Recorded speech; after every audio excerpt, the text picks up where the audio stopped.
میرے رسول کریم صلی اللہ تعالیٰ علیہ وآلہ وسلم خاص توجہ دلاتے، اس رات کے حوالے سے خاص توجہ دلاتے۔ اور یہ رات کب ہوتی ہے؟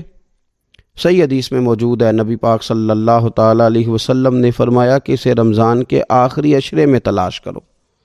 گویا یہ جو 5 طاق راتیں ہیں نا، 21ویں، 23ویں، 25ویں، 27ویں، 29ویں، ان طاق راتوں میں اس رات کو تلاش کرو۔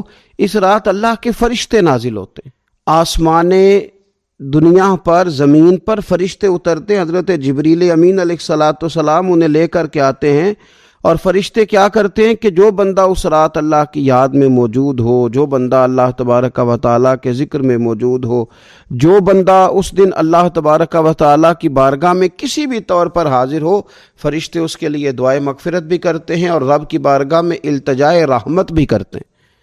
اور ایک روایت میں ہمیں یوں بھی ملتا ہے کہ فرشتے اسے مصافحہ بھی کرتے ہیں، ہاتھ بھی ملاتے ہیں۔ دیکھیے نا کتنی سعادت مندی ہے کہ انسان عبادت کر رہا ہو اور فرشتے اس کی زیارت کو آئیں۔ ہمارے صوفیاء فرماتے ہیں تو پکا پروگرام بنا لے عبادت کا، فرشتے کئی بار تیری زیارت کو آیا کریں گے۔ اور پھر ایک اور بات یہاں بڑی قابل توجہ ہے کہ انسان جب محسوس کرتا ہے نا مجھے کچھ دیکھ رہا ہے، تو ذرا اس کی عبادت کا انداز بھی تھوڑا تبدیل ہو جاتا ہے۔ تو اگر یہ ذہن ہو ہمارا کہ ہمیں فرشتے دیکھ رہے ہیں اور وہ والی مخلوق دیکھ رہی ہے جو ہماری ڈائری ڈائریکٹ لے جا کے ہمارے رب کی بارگاہ میں پیش کرے، تو پھر کچھ زیادہ ہی توجہ مسلمان کی ہونی چاہیے، زیادہ ہی انہماک ہونا چاہیے، وہ کھو جائے۔ ٹھیک ہے ہم کمزور بھی ہیں، ہمارے اندر کچھ پریشانیاں بھی ہیں، ہماری بیماریاں بھی ہیں، ہم لاغر بھی ہیں، ضعف بھی آ جاتا ہے، تھکاوٹ بھی ہمیں آ لیتی ہے، لیکن لمبی تو بات ہی کوئی نہیں، 5 تو طاق راتیں۔ حضرت سیدہ عائشہ صدیقہ رضی اللہ تعالیٰ عنہ ارشاد فرماتی ہیں کہ جب رمضان کا آخری عشرہ شروع ہوتا تھا نا، تو نبی پاک اپنی کمر کس لیتے تھے عبادت کے لیے، خود بھی رات کو اٹھتے تھے، ہمیں بھی جگاتے تھے، کیونکہ سونے کے دن تو نہیں، یہ تو جاگنے کے دن ہیں۔ ساون کی کالی راتوں میں جب بوندا باندی ہوتی ہے، وہ راتوں کو اٹھ اٹھ روتے ہیں جب خلقت ساری سوتی ہے۔ یہ رب کے بندوں کی شان ہے۔ اور ویسے بھی درویش کہتے ہیں کہ رات پوے تے بے درداں نو نیند پیاری آوے، درد منداں نو تے یاد سجن دی ستیاں وی آن جگاوے۔ تو یہ وقت ہے خاص، اس خاص وقت اس بات کی طرف ضرور توجہ کرنی چاہیے۔ اور یہ جو کہا گیا نا کہ فرشتے نازل ہوتے ہیں بِإِذْنِ رَبِّهِمْ مِنْ كُلِّ امر، اللہ کے حکم سے آتے ہیں اور ہر کام کے لیے، ہر امر خیر کے لیے آتے ہیں۔ تو اس میں بھی ہمارے مفسرین نے لکھا ہے کہ وہ تمہارے لیے پورے سال کا فیصلہ کریں گے کہ تمہیں کیا دیا جائے گا، تم کیا حاصل کرو گے اللہ تبارک و تعالیٰ کی بارگاہ سے۔ تو اس کا معنی یہ ہوا کہ پھر تو یہ لینے کی رات ہے۔ ایسا نہ ہو کہ فرشتے آئے ہوں رب کی بارگاہ سے یہ پیغام کرم ہو کہ دینا ہے اور لینے والے سو رہے ہوں، وہ آرام میں ہوں۔ تو یاد رکھیں خیرات اسی کے پیالے میں آتی ہے جس کا پیالہ سیدھا ہوتا ہے، اور اگر پیالہ ہی سیدھا نہ ہو تو خیرات پھر پیالے میں نہیں آیا کرتی۔ تو پھر اس کو جو کہا گیا نا کہ یہ سلامتی والی ہے، تو اس میں ایک اور بات بھی ہمارے پھر مفسرین نے لکھی ہے کہ اس رات شیطان تو ویسے ہی قید ہے، اس رات بندے کا نفس بھی نہیں اسے تنگ کرتا۔ یہ طاق راتیں اتنی حسین ہے کہ تھوڑی سی بندہ ہمت کرے تو اللہ عبادت کے لیے اس کے دل کو قرار عطا کر دیتا ہے، اسے سکون ملتا ہے، طبیعت ٹھنڈی ہو جاتی ہے، اور وہ بڑے ذوق کے ساتھ اللہ کی عبادت کرتا ہے۔ خوب بیداری کا مظاہرہ کریں طاق راتوں میں۔ میں نے رمضان سے پہلے مشورہ دیا تھا کپڑے وقت پہ خرید لو عید کے، اور وقت پہ سلا لو، اور وقت پہ چیزیں لے لو۔ یہ جو خاص دن ہیں عبادت کے، یہ لوگوں کے بازاروں میں گزر جاتے ہیں۔ یہ زیادہ تر وقت ہمارا خریداری میں اور شاپنگ میں اور ایسے مہمل کاموں میں صرف ہو جاتا ہے کہ جن کی وجہ سے یہ خاص چیزیں جو ہمیں میسر آنی تھیں ان سے ہم کئی دفعہ رہ جاتے ہیں۔ تو اس رات کرنا کیا ہے؟ زیادہ سے زیادہ کھڑے ہو کے رب کی عبادت کریں، قرآن شریف کی تلاوت کریں، استغفار پڑھیں۔ سیدہ طیبہ طاہرہ حضرت عائشہ صدیقہ رضی اللہ تعالی عنہا نے عرض کی یا رسول اللہ اگر مجھے یہ رات مل جائے تو کیا پڑھوں؟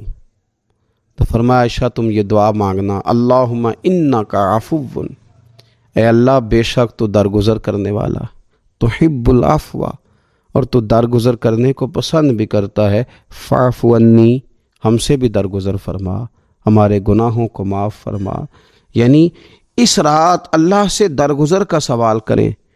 جو لوگوں کے سامنے اپنی خطائیں ہوتی ہیں وہ تو ویسے بیچارے ہر وقت معافی مانگتے رہتے ہیں، جن کے پیش نظر اپنی غلطیاں ہوتی ہیں، جو اپنے رب کریم کی بارگاہ میں حاضر ہونے کا ارادہ رکھتے ہیں صاف ستھرا ہو کر، وہ تو ویسے ہی معافی کے طلبگار ہوتے ہیں۔ تو یہ تو خاص چانس ملا ہے معافی مانگنے کا، تو بالکل سستی کا مظاہرہ نہ کریں، بالخصوص وہ لوگ جو اعتکاف میں موجود ہیں۔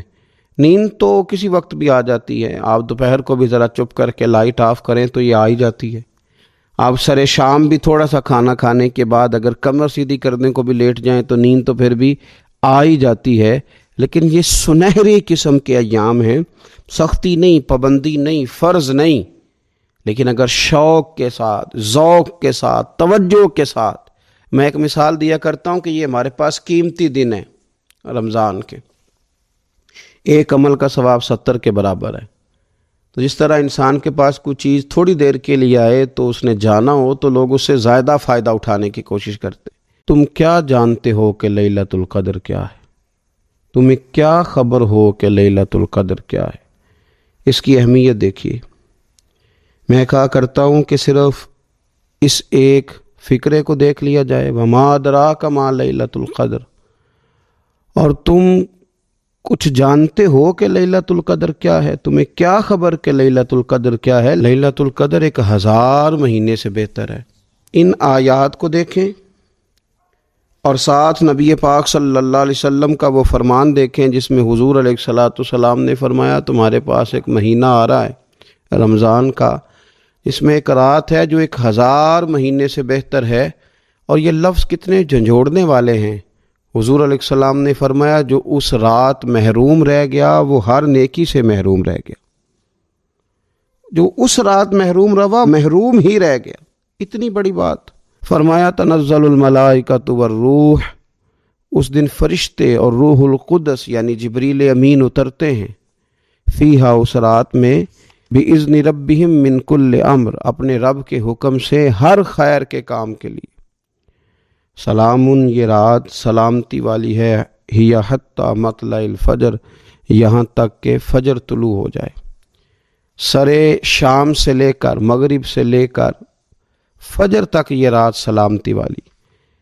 اس کو لیلۃ القدر اس لیے کہا جاتا ہے، ہمارے مفسرین فرماتے ہیں کہ اس دن قدر والی کتاب قرآن پاک قدر والے محبوب پہ نازل ہوئی اور قدر والی امت کی طرف بھیجی گئی۔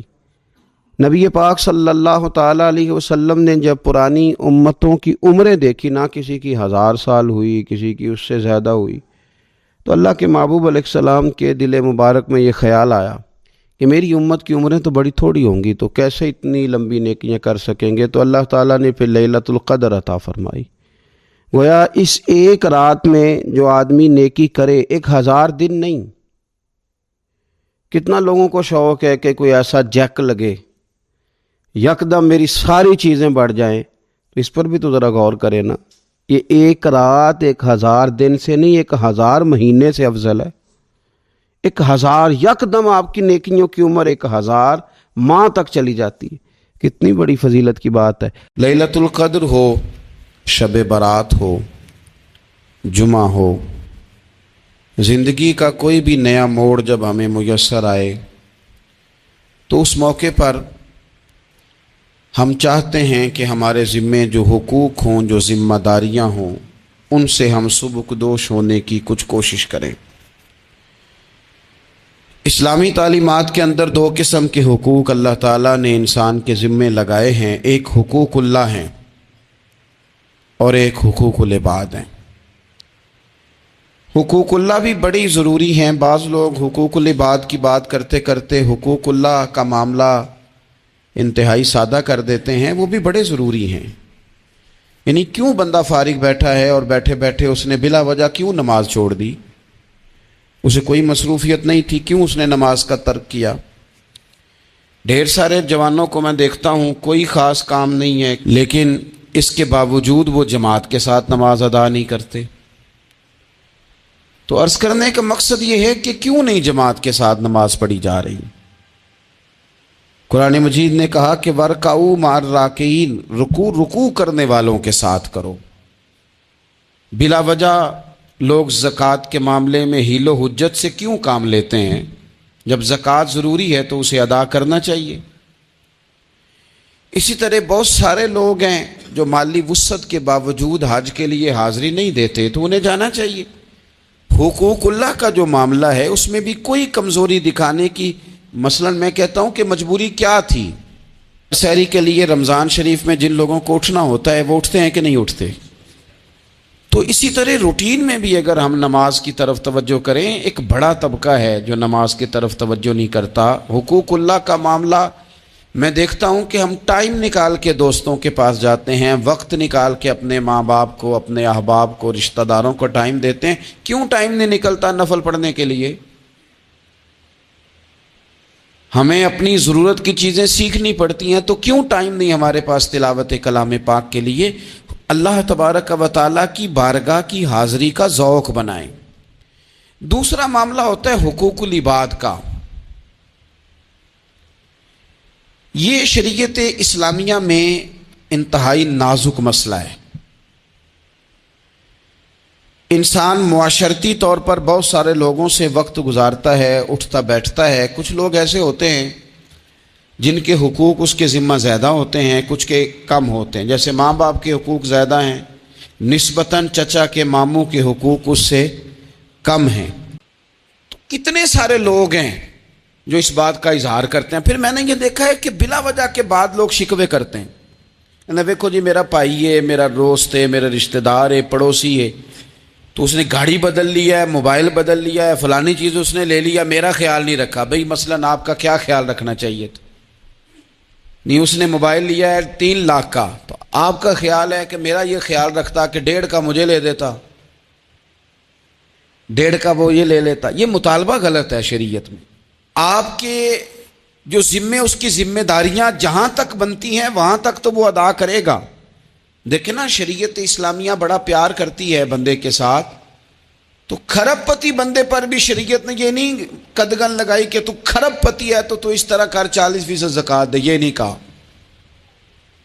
لاکھ پتی بھی 2.5% ہی دے گا اور ارب کھرب پتی بھی 2.5% ہی دے گا۔ اگر اس کے دل میں وسعت اللہ نے پیدا کیا تو وہ لوگوں کا خیال کرے۔ تو حقوق العباد کے معاملے میں بعض تو ہمارے مطالبات ہیں جو مطالبے سرے سے درست نہیں، سرے سے ٹھیک نہیں، لیکن جو بعض اوقات ہمارے وجود سے، لہجے سے، آنے جانے سے ٹھیس پہنچ جاتی۔ میں پرسنلی بعض چیزوں کو نوٹ کرتا ہوں اور مجھے ان کا بڑا خیال رہتا ہے۔ میں محسوس کرتا ہوں کہ نہ چاہتے ہوئے بھی ہمارے رویے سے بعض لوگوں کو تکلیف ہوتی ہے، نہ چاہتے ہوئے۔ تو حقوق العباد کے مسئلے میں ہم زیادہ کمزور ہو جاتے ہیں۔ آج یہ سوچنا ہے کہ وہ جو میری ذمہ داریاں ہیں، جو شریعت نے، دین نے، اسلام نے، اور کچھ میں نے خود کہیں شاگرد بن کر، کہیں ارادت مند بن کر، کسی جماعت کا ممبر بن کر، کسی مسجد کی ذمہ داری لے کر، کسی ویلفیئر کام کی ذمہ داری لے کر، کسی غریب کی ذمہ داری لے کر، کسی مزدور کی ذمہ داری لے کر، جو میں نے اپنے اوپر خود چیزیں ضروری قرار دے لی ہیں، میں ان میں کہاں تک کامیاب ہو سکا ہوں؟ اپنی ذمہ داریوں کا حضرت معاویہ بن خدیج رضی اللہ تعالیٰ عنہ، ایک صحابی ہیں، وہ فرماتے ہیں کہ مجھے حضرت عمر نے کہیں بھیجا تھا جہاد کے لیے، تو میں وہ کامیابی کی خبر لے کر دوپہر کو لوٹا۔ تو عرب شریف کے اندر چونکہ گرمی زیادہ ہوتی ہے، میں نے مناسب نہیں سمجھا کہ میں حضرت عمر کو دوپہر کو جگا کے خبر دوں کہ حضور بے فکر ہو جائیں، اللہ نے کامیابی دے دی۔ میں نے شام ہونے کا انتظار کیا۔ یہ ان کے اچھے اخلاق کی علامت، اعلیٰ ظرفی کی بات بتا رہے ہیں۔ کہتے میں نے شام ہونے کا انتظار کیا، مغرب کے وقت یا عصر کے وقت میری ملاقات ہوئی، تو میں نے حضرت عمر سے کہا کہ حضور الحمدللہ اللہ نے کامیابی دے دی، جس مہم پہ آپ نے بھیجا تھا وہ اللہ کے فضل سے اس مہم سے کامیابی ہو گئی۔ تو حضرت عمر فرمانے لگے دیر سے کیوں آئے؟ مجھے تو امید تھی کہ تم سرے دوپہر آ جاؤ گے۔ میں نے کہا حضور میں دوپہر کو ہی گیا تھا، دوپہر کو ہی گیا تھا، پر سوچا کہ آپ آرام میں ہوں گے۔ کیا جواب ہے، اور کیا اس جواب کے اندر بہت سارے لوگوں کی ترجمانی ہے۔ حضرت عمر فرمانے لگے آرام کرتا تھا میں، پر وہ دور گزر گیا۔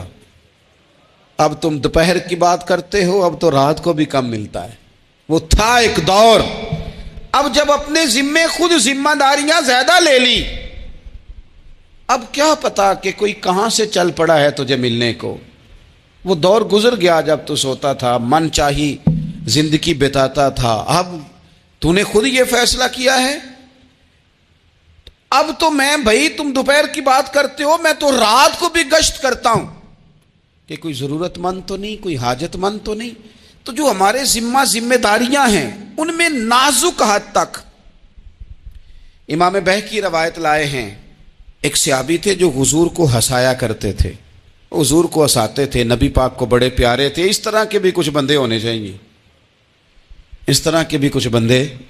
صحابہ کرام علیہم رضوان فرماتے ہیں جب حضور غم امت میں پریشان ہوتے تھے تو ہم منتظر ہوتے تھے کہ کبھی وہ ہنسانے والا آج آ جائے نا، دو چار باتیں ایسی کر جائے نا ہنسانے والی، تو معاملہ ٹھیک ہو جائے۔ کچھ لوگ ایسے ہوتے ہیں جن کو دیکھ کے ہی چہرے پر تازگی آ جاتی ہے، مثل تعویذ ہوتے ہیں نا کچھ لوگ، وہ جب بھی ملتے ہیں شفا ہوتی ہے۔ کبھی کبھی نا محبت کا بھی تو موقع، نرے خشک نہیں نہ ہو جانا چاہیے۔ نہ علماں وچ پھسا سانو، تو یار دی گل سنا سانو، اوتھے علم دا سکہ نہیں چلدا جتھے عشق ہوراں دا ڈیرا ہے۔ تو کبھی ادھر بھی ہیں۔ حقوق العباد کے معاملے میں نزاکت، اور پھر جو آیت میں نے قرآن پاک کی پڑھی، ایک تو یہ ہے کہ آپ لوگوں سے معافی لے، معافی مانگے۔ ہمارے ہاں نا معافی کا مزاج، قبول کریں جب کوئی بندہ معافی طلب کرے تو معافی۔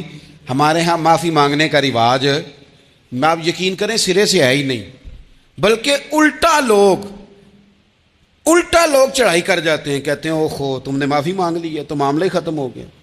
اور جو آدمی، میں بڑے زمانے سے کہہ رہا ہوں کہ میرے ملک میں ایک رواج بنتا جا رہا ہے، جس کی زبان جتنی زیادہ سخت ہوتی ہے اس کا عروج اتنا زیادہ ہوتا ہے۔ جو تھوڑا سا شرافت کا مظاہرہ کرے لوگ اسے بزدل سمجھ لیتے ہیں۔ عزیز بھائیوں، اپنی زندگی میں معافی مانگنے کا مزاج بنائیں۔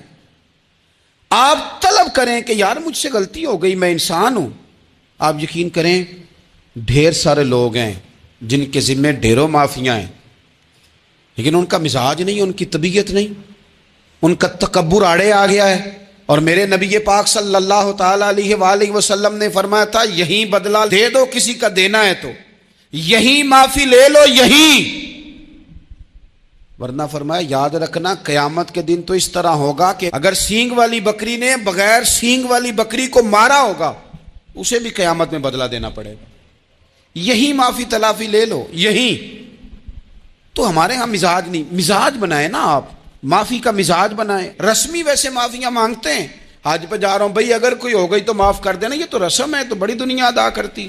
آپ کو پتہ ہے کہاں آپ کو معافی لینی ہے، تو جہاں جہاں اس طرح کے معاملات ہیں وہاں آپ کلیئر کریں۔ صحیح بخاری میں حدیث ہے حضرت ابو ذر غفاری سے، جب کسی نے کہا کہ آپ نے اسی طرح کے کپڑے خود پہنے ہیں جس طرح کہ آپ کے غلام نے پہنے، یہ کیا معاملہ ہے؟ تو فرمانے لگے، اعلانیہ خود بتانے لگے، فرمانے لگے مجھ سے ایک دفعہ غلطی ہو گئی تھی، میں نے ایک غلام کو جھڑک دیا تھا تو نبی پاک نے مجھے تنبیہ فرمائی، تو میں نے اس غلام سے معافی بھی مانگی، اور اس دن سے لے کر آج تک میں جس طرح کا خود لباس پہنتا ہوں اسی طرح کا اپنے غلام کو پہناتا ہوں۔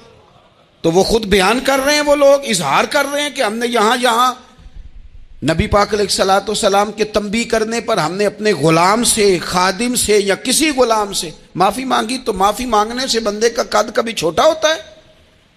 میرے نبی پاک علیہ السلام نے فرمایا جو معافی مانگ لے اللہ تو اس کی عزت میں اضافہ کر دیا کرتا ہے۔ تو اس لیے ایک تو جہاں یہ معاملہ ہے وہاں، اور دوسری جو آیت میں نے تلاوت کی اس میں اللہ کہتا ہے کہ غصہ پی بھی جاؤ، معافی مانگو بھی اور معاف کر بھی دو۔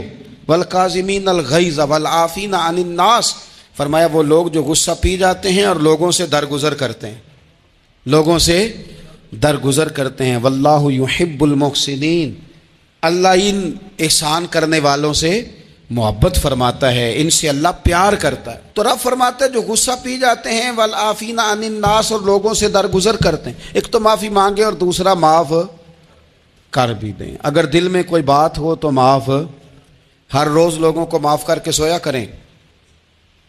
پہلے تو اس طرح کا کوئی کام ہی نہ کریں۔ ایک شخص نے جملہ کہا تھا، لکھا تھا، کمال لکھا تھا، اس نے کہا تھا کبھی ایسا کوئی کام نہ کرنا کہ کوئی تمہاری وجہ سے جا کے رب کے سامنے رونا شروع کر دے۔ ایسا کوئی کام نہ کرنا کہ کوئی بندہ تمہاری شکایتیں اللہ رسول کو لگائے، اس طرح کا کبھی کام نہ کرنا کہ وہ تڑپ اٹھے اور کہے اب تمہارا شکوہ میں نے وہیں کرنا ہے۔ کچھ لوگوں کی شکایتیں کرنی پڑتی ہیں، اللہ رسول کی بارگاہ میں بھی، اپنے مشائخ کی بارگاہ میں کر دیتے ہیں۔ بعض اوقات انسان وہ بے بسی کے عالم میں کرے یا بہت زیادہ تکلیف اسے سہنی پڑے تو تب کرے، ہو جاتا ہے۔ تو ایک تو ایسا کریں نا، اور کوشش کریں لوگوں کو معاف کر دیں، اپنے دل سے چیزیں نکال دیں۔ دو لوگ بیٹھے تھے نا حرم مکہ میں، ایک صاحب کہہ رہے تھے کہ میرے اوپر وہ بدر میں جو قتل ہو گئے کفار، ان کا ذکر چل رہا تھا، تو دونوں گفتگو کر رہے تھے، بدر میں ہمارے اتنے لوگ مسلمانوں نے مار دیے۔ تو ایک ان میں کہنے لگے کہ اگر میرے اوپر قرض نہ ہوتا اور میرے چھوٹے چھوٹے بچے نہ ہوتے تو میں تو تلوار لے کے جاتا اور مدینہ شریف جا کے معاذ اللہ بدلہ لے آتا۔ دوسرا کہنے لگا میں دیتا ہوں نا تیرے بچوں کا خرچہ بھی، اور میں تیرا قرضہ بھی اتارتا ہوں، تو جا۔ اس نے کہا پکی بات ہے؟ کہا ہاں، قرضہ بھی میں اتار دوں گا، تیرے بچوں کا خرچ بھی اٹھاؤں گا، تو جا۔ اس نے خنجر تیار کیا، تلوار تیار کی، گھوڑے پہ بیٹھا، گلے میں وہ تلوار اس نے اپنے ڈالی اور مدینہ شریف آ گیا۔ اتفاق کی بات یہ کہ ملاقات حضرت عمر سے ہوئی۔ جناب عمر کہنے لگے مجھے تیری نیت ٹھیک نہیں لگتی، پکڑا کدھر آئے ہو؟ کہنے لگا میں تو بدر کے قیدیوں کے بارے میں بات کرنے آیا۔ فرمایا تلوار لے کے چل تجھے حضور کے پاس لے کے جاتا ہوں۔ نبی کریم کی بارگاہ میں لے گئے تو حضور فرمانے لگے کیسے آئے ہو؟ کیسے آنا ہوا؟ کہنے لگے جی میں تو بدر کے جو قیدی آپ کے پاس ہیں ان کی بات کرنے آیا تھا۔ تو حضور فرمانے لگے چل پھر باقی کی میں سناؤں۔ خیال آیا مسلمان نیک و بد پہچان جاتے ہیں، محمد آدمی کے دل کی باتیں جان جاتے ہیں صلی اللہ تعالی علیہ وسلم۔ فرمایا میں سناؤں؟ حضور کیا؟ فرمایا تم اور فلاں بن فلاں وہاں بیٹھے ہوئے تھے نا حرم مکہ میں فلاں پہاڑ کے ساتھ ٹیک لگا کے، اور تم نے یہ کہا تھا نا کہ قرضہ نہ ہوتا، بچے چھوٹے نہ ہوتے تو بدر کے مقتولین کا میں بدلہ لیتا۔ یہ سارا کچھ طے کر کے پھر آئے ہو تلوار لے کے، اور یہاں کہتے ہو میں قیدیوں کے بارے میں بات کرنے آیا تھا۔ اس کے تو پسینے چھوٹ گئے، وہ تو بے حال ہو گیا۔ اس نے کہا اس کا تو سوائے اس کے اور میرے کسی کو نہیں پتا، اور اگر آپ کو پتا چل گیا ہے تو پھر آپ اللہ کے سچے رسول ہیں۔ تو حضور اگر آپ کو پتا چل گیا ہے کہ میں قتل کرنے کے ارادے سے آیا ہوں، میں معاذ اللہ بدلہ لینے آیا ہوں، اللہ کرے آپ کو سمجھ آئے میری بات کی۔ یعنی ایک تو یہ ہے کہ بندہ وہ پکڑا گیا ہے، اور ایک یہ کہ کسی کو پتا چل گیا ہے کہ یہ اس کام آیا ہے۔ پھر لوگ جب معافی دیتے ہیں تو بڑی کہانیاں سنا کے دیتے ہیں، ایسے نہیں دیتے۔ حضور اب آپ کو پتا چل گیا ہے تو کیا کریں گے؟ تو حضور فرمانے لگے تو بتا نا تیرے ساتھ کیا کریں۔